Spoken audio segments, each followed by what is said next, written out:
Quando o telefone tocou às 2 da manhã, Maria pensou que fosse só mais uma cobrança atrasada.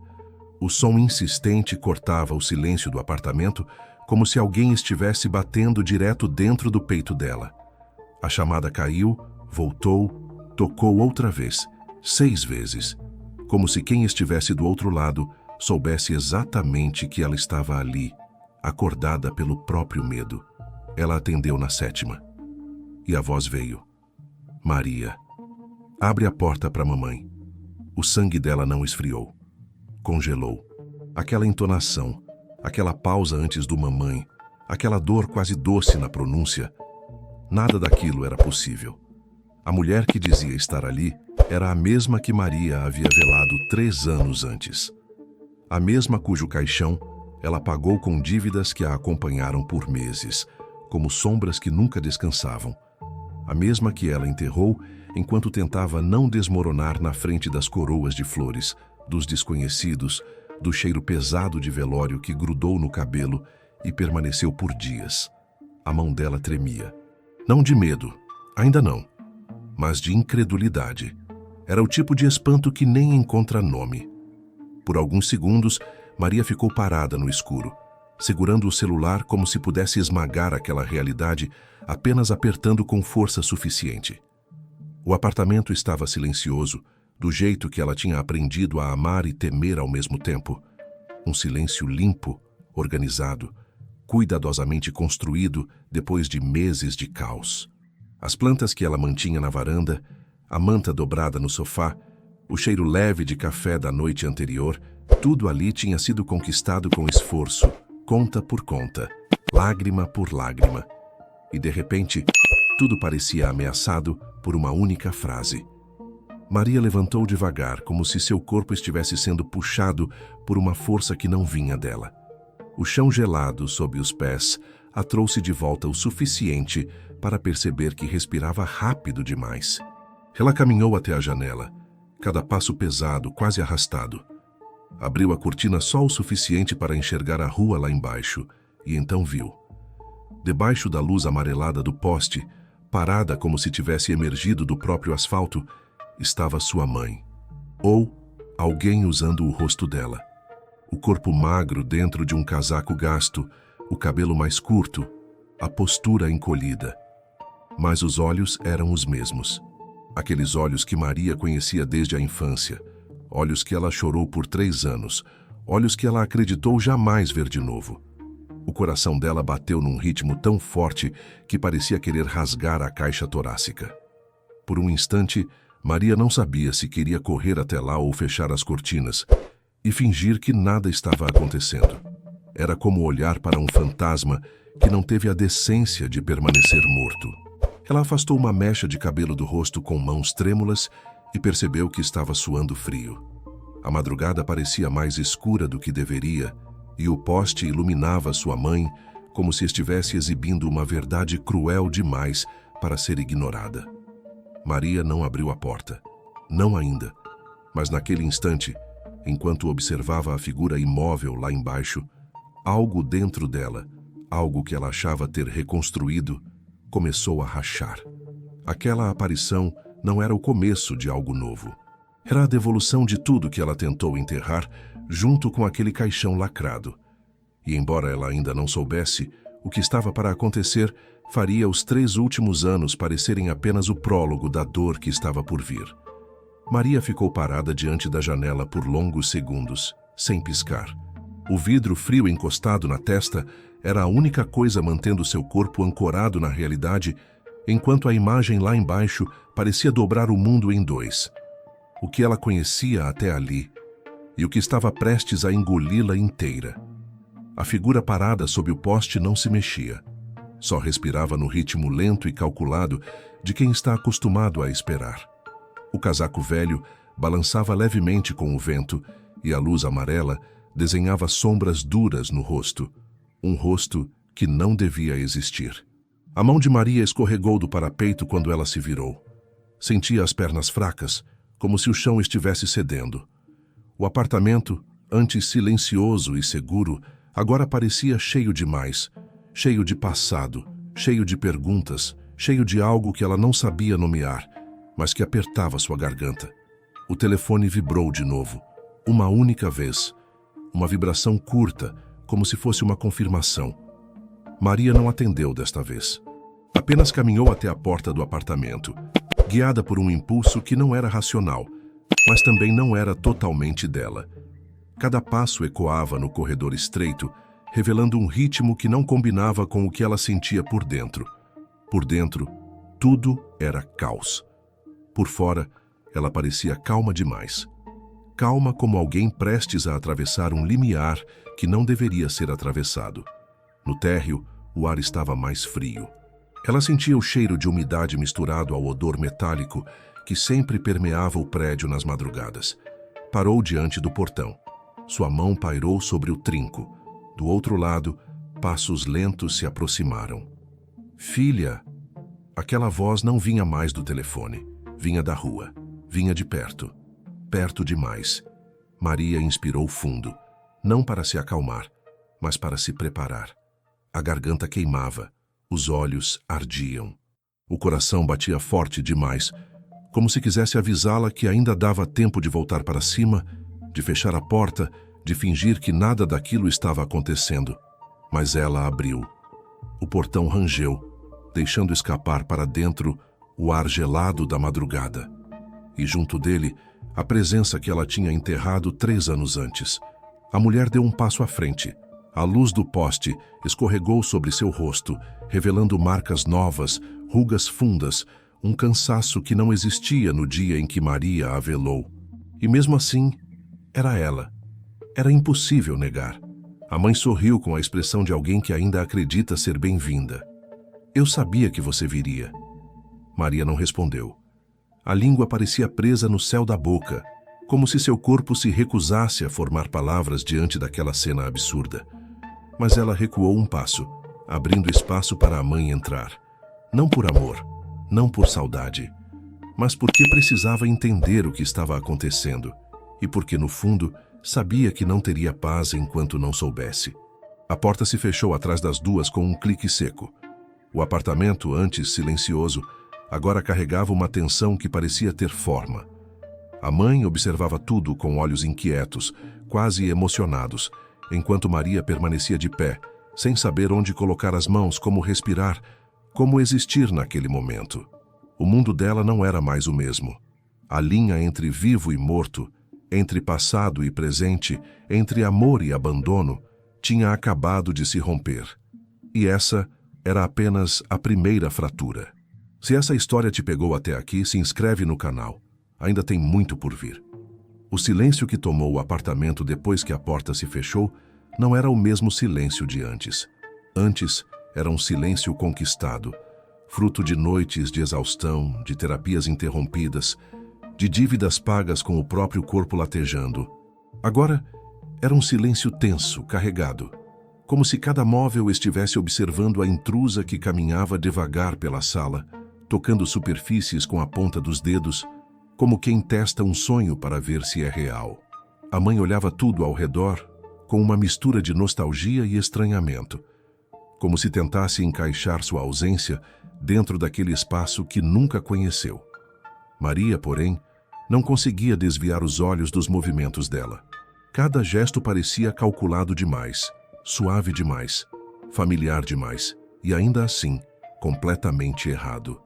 A mãe suspirou fundo, tirou o casaco e o apoiou no encosto da cadeira, como faria alguém que volta para casa depois de um dia longo. Mas aquela não era a casa dela. E ela não estava voltando de um dia longo. Estava voltando de uma morte falsa. Eu sei que você deve estar confusa, ela disse, com uma voz que misturava culpa e doçura. Maria não respondeu, apenas observava. A mãe começou a falar devagar, como quem revela um segredo guardado por tempo demais. Falou sobre dívidas antigas, sobre gente perigosa, sobre ameaças, sobre uma fuga improvisada, uma identidade falsa, um corpo trocado no IML, suborno, documentos adulterados, uma viagem apressada para outro estado. Cada palavra parecia arrancada de um pesadelo, mas o que mais incomodava Maria não era a história em si, e sim A facilidade com que a mãe narrava tudo, como se estivesse contando uma versão editada de si mesma. Havia lacunas, havia contradições pequenas, quase imperceptíveis, mas que queimavam no ouvido de Maria como brasas. Ela a observava falar, e por trás de cada frase, ouvia outra pergunta. Por que você não voltou antes? Por que me deixou enterrá-la? Por que me deixou pagar por tudo sozinha? Por que aparecer agora? Mas Maria não perguntou. Ainda não. A mãe foi até a janela, afastou a cortina e olhou para a rua com inquietação. Esse gesto acendeu um alerta dentro de Maria. Era medo? Era paranoia? Ou era o reflexo de alguém que ainda devia explicações a gente perigosa demais? O ar estava pesado. Maria sentiu seu próprio corpo reagir. Músculos tensos, respiração curta, mãos frias. A presença daquela mulher não trazia consolo, trazia ameaça. Não uma ameaça direta, mas algo difuso, psicológico, que arranhava a superfície da rotina que ela levou tanto tempo para reconstruir. Quando a mãe se virou novamente, seus olhos estavam vermelhos, mas não havia lágrimas. Eu pensei em você todos os dias, ela disse. E Maria sentiu o estômago revirar.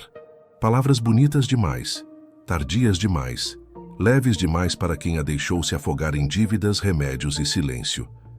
Ela respirou fundo. Foi até a cozinha, apenas para criar distância. O toque do piso frio sob os pés a ajudou a organizar pensamentos, ainda que por segundos. A mãe a seguiu com os olhos, e isso Maria percebeu. Algo na postura dela mudou, uma expectativa, uma necessidade, como se estivesse avaliando o terreno. Maria entendeu então que nada daquilo era improviso. A volta, a ligação, a escolha do horário, a história contada em fragmentos. Ela não sabia ainda o motivo, mas sabia que a mãe queria algo. Algo além de abrigo, algo além de perdão. E isso fez a tensão dentro dela crescer como um nó, apertando a garganta. E você? O que faria no lugar dela? Conta aqui nos comentários, quero muito ler. Os dias seguintes pareciam calmos, mas Maria percebia que havia algo errado naquele equilíbrio. A mãe andava pelo apartamento com familiaridade demais. Perguntava por contas, observava objetos, sondava pequenos detalhes como quem calcula possibilidades. E cada gesto sutil se transformava em um espinho na pele de Maria. Mas o momento decisivo não veio com gritos nem com uma revelação óbvia. Ele veio numa manhã silenciosa, quando Maria encontrou sua mãe parada na área de serviço, segurando uma das pastas onde ela guardava documentos de trabalho e comprovantes de dívidas antigas. A pasta estava aberta, folhas espalhadas sobre o tanque, e a mãe não parecia sequer preocupada em esconder o que fazia. Maria congelou a porta, observando aquele corpo que deveria estar debaixo da terra, folheando páginas da vida que ela reconstruíra às duras penas. E algo dentro dela, algo que ela tentava manter submerso, subiu à superfície com violência. "O que você está fazendo?" ela perguntou, a voz firme demais para a fragilidade que sentia. A mãe levantou o olhar com uma calma que não deveria existir ali. "Só queria entender como você se virou. Você sempre foi forte." "Eu sabia." Aquela frase atravessou Maria como vidro quebrado. "Sempre foi forte. Por isso não voltei. Por isso te deixei pagar tudo. Por isso deixei você se destruir sozinha." Mas a mãe não disse essas palavras. Ela apenas deixou a insinuação pairar no ar.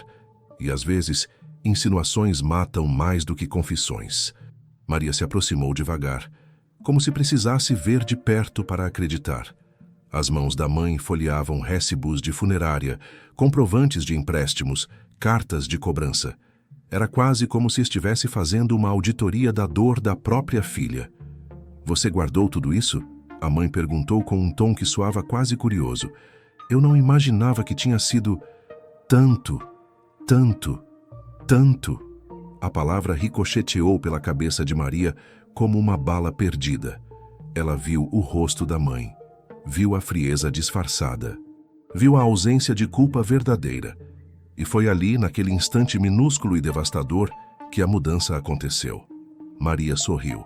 Um sorriso pequeno, calculado, tão delicado que nenhuma pessoa distraída o perceberia. Mas dentro dela, Uma engrenagem travada por 3 anos começou a girar novamente. Sim, ela respondeu. Eu guardei tudo. A mãe sorriu também, achando que aquilo era proximidade, cumplicidade, reconciliação. Mas Maria não via mais a mulher que perdeu. Vê agora a mulher que a sacrificou. Ela recolheu os papéis, organizou tudo devagar, método por método, como se estivesse arrumando peças antes de um cheque-mate. E a mãe observava sem entender que estava assistindo a própria condenação nascer. Naquela manhã, sem alarde, sem lágrimas, sem confronto direto, Maria tomou uma decisão silenciosa.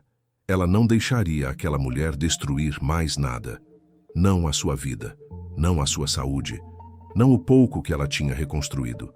A pasta se fechou com um clique seco, um som pequeno, mas que marcou o fim da inocência, da dúvida e da esperança. A mãe tocou o braço dela com carinho. A gente vai ficar bem agora, filha. Você vai ver. Maria olhou para a mão sobre sua pele, depois para o rosto que a enganou até o limite da insanidade, e respondeu com a maior verdade silenciosa da sua vida. Sim, agora eu vou ver. Se essa virada te pegou de surpresa, curte o vídeo agora. Isso mostra que você está sentindo junto com a gente. Depois daquela manhã na área de serviço, o apartamento nunca mais soou igual para Maria. O mesmo ar, os mesmos móveis, a mesma rotina. Mas tudo parecia deslocado, como se o mundo tivesse girado alguns milímetros para fora do eixo, o suficiente para que nada mais se encaixasse perfeitamente. Ela continuou fazendo café todas as manhãs. Continuou dobrando roupas, respondendo e-mails, trabalhando. Mas havia um novo silêncio acompanhando cada gesto. Um silêncio que não vinha do ambiente, e sim dela mesma. A mãe, por outro lado, parecia mais leve. Se sentava no sofá, como se sempre tivesse pertencido ali. Comentava sobre programas de TV, fazia perguntas sobre o trabalho da filha. Falava como alguém que acreditava de verdade, que a normalidade havia retornado. Como se pudesse simplesmente costurar de volta uma vida que ela mesma tinha rasgado ao meio. Maria observava isso com uma sensação estranha. Não era ódio, não era medo. Era algo mais frio, mais nítido, clareza. Aquela clareza que vem depois do choque, quando o corpo já aceitou que nada será como antes. Às vezes, enquanto a mãe falava, Maria se pegava estudando cada palavra, cada desvio de olhar, cada pausa que não parecia natural. E quanto mais observava, mais enxergava o que antes não via. Seus gestos, seus silêncios, seus interesses sutis por documentos, contas, possibilidades. Certa tarde, a mãe chegou do trabalho com as mãos trêmulas, mas com um sorriso orgulhoso. Tinha conseguido um emprego simples, graças à ajuda da filha. A vida está entrando nos trilhos de novo, filha, ela disse, ajeitando o cabelo. Maria apenas sorriu. Um sorriso gentil, discreto, absolutamente indecifrável. Naquela noite, depois que a mãe dormiu no sofá, Maria abriu o notebook. As mãos não tremiam. Os pensamentos não corriam. Era como se houvesse encontrado um ponto fixo dentro de si, um lugar onde finalmente conseguia respirar. Ela começou a reunir documentos, todos.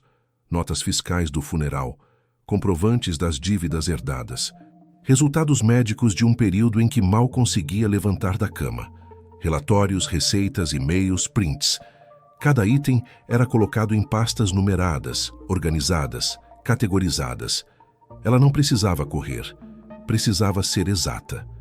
As horas passaram, a madrugada avançou, e quando terminou, ela fechou a pasta com a mesma calma com que alguém fecha um livro antes de dormir. Por alguns minutos, Maria ficou parada diante da janela. Lá fora, as luzes da rua se refletiam no vidro, criando manchas douradas sobre sua própria imagem. Ela parecia diferente, mais firme, mais presente dentro do próprio corpo, como alguém que percebe que finalmente está segurando as rédeas da própria vida. A mãe acordou cedo no dia seguinte e encontrou a mesa do café posta como se nada tivesse mudado. Maria foi gentil. Perguntou sobre o trabalho, ouviu histórias, ajudou em detalhes pequenos. Mas toda essa gentileza era quieta, calculada. Um novo tipo de força que a mãe confundia com afeto. Maria sabia exatamente o que estava fazendo e sabia que precisava fazer isso com delicadeza, paciência e silêncio. O tipo de silêncio que anuncia tempestades. No fim daquela manhã, enquanto a mãe calçava os sapatos para sair, ela tocou o ombro da filha e disse: "Obrigada por não desistir de mim." Maria apenas assentiu, não por concordar, mas porque já não havia nada que precisasse ser dito. O caminho estava traçado, e ela estava caminhando por ele sem hesitar. Se essa parte te tocou de verdade, você pode apoiar nosso canal com um Super Thanks, ou se inscrever se ainda não for inscrito. Seu apoio faz toda a diferença para continuarmos contando histórias assim. O julgamento terminou numa tarde silenciosa, com o céu estranho, como se o mundo estivesse tentando decidir se chovia ou se abria sol. Maria saiu do tribunal sozinha. Os passos dela ecoavam pelo corredor como se fossem de outra pessoa. Alguém mais velha, mais dura, mais inteira do que a mulher que entrou ali meses antes. A mãe ficou sentada no banco da sala de audiências, os ombros caídos, o olhar perdido em algum ponto entre arrependimento e incredulidade. Era curioso. Maria percebeu que já não sentia raiva, nem pena, nem amor. Apenas uma espécie de distância definitiva, como se a vida tivesse puxado um fio invisível e separado as duas para sempre. Do lado de fora o vento era leve. Maria respirou fundo e sentiu pela primeira vez em 4 anos que o ar entrava sem dor. Nenhuma cobrança, nenhum fantasma, nenhuma expectativa. Só ela, e um caminho que finalmente pertencia apenas a ela. Os meses que se seguiram foram estranhamente tranquilos. O processo trouxe de volta parte do dinheiro que ela perdeu, mas não foi isso que devolveu sua paz. Foi outra coisa. Uma espécie de silêncio interno que se instalou quando ela percebeu que não precisava mais sobreviver. Podia viver. O apartamento continuou pequeno, mas agora parecia um lugar que respirava junto com ela. As plantas na varanda floresceram. O café da manhã ficou menos automático. Os dias ganharam um ritmo que não vinha da dor, mas da escolha. Maria voltou para a terapia. Dessa vez não para emergências emocionais, mas para entender quem era essa nova versão dela. Alguém mais firme, mais cautelosa, mas também mais livre. Reconectou-se com amigos. Permitiu-se amar de novo. Adotou uma gata que dormia em cima dos documentos sempre que ela tentava trabalhar até tarde, como se dissesse: "Descansa, por favor." A vida não ficou perfeita, mas ficou honesta. Ficou possível. Às vezes, quando a noite cai e a casa fica silenciosa, ela pensa na mãe. Não com saudade, mas com uma espécie de compreensão triste. Há pessoas que escolhem a própria ruína e arrastam quem amam junto, e há outras que decidem interromper o ciclo, mesmo que isso custe tudo. Maria escolheu interromper. E no fundo, é isso que transforma uma vida. Agora, eu quero falar com você que está ouvindo essa história até o final. Sim, você mesmo. Talvez você também carregue alguém que te doeu. Alguém que deveria ter protegido você, mas não protegeu. Alguém que poderia ter pedido perdão, mas preferiu o silêncio. Ou talvez você tenha aprendido cedo demais a ser forte, a resolver tudo sozinho, a enterrar dores que não eram suas. Se for o seu caso, eu quero que você entenda uma coisa simples, mas poderosa. Você tem o direito de se proteger, mesmo que isso signifique fechar uma porta. Mesmo que seja difícil, estranho, solitário no começo. Nem todo laço precisa continuar. Nem toda história precisa ser repetida. E se essa história tocou você, se encontrou alguma ferida antiga, se fez você enxergar algo de si mesmo que estava guardado, eu agradeço por ter ficado comigo até aqui. De verdade, se você ainda não é inscrito, esse é o momento. E se já for, considere apoiar com um Super Thanks. Isso nos ajuda a continuar trazendo histórias tão profundas quanto essa. Obrigado por assistir até o fim. E se essa história falou com a sua alma, tem outro vídeo te esperando logo aqui ao lado. Talvez ele também te encontre onde você estiver.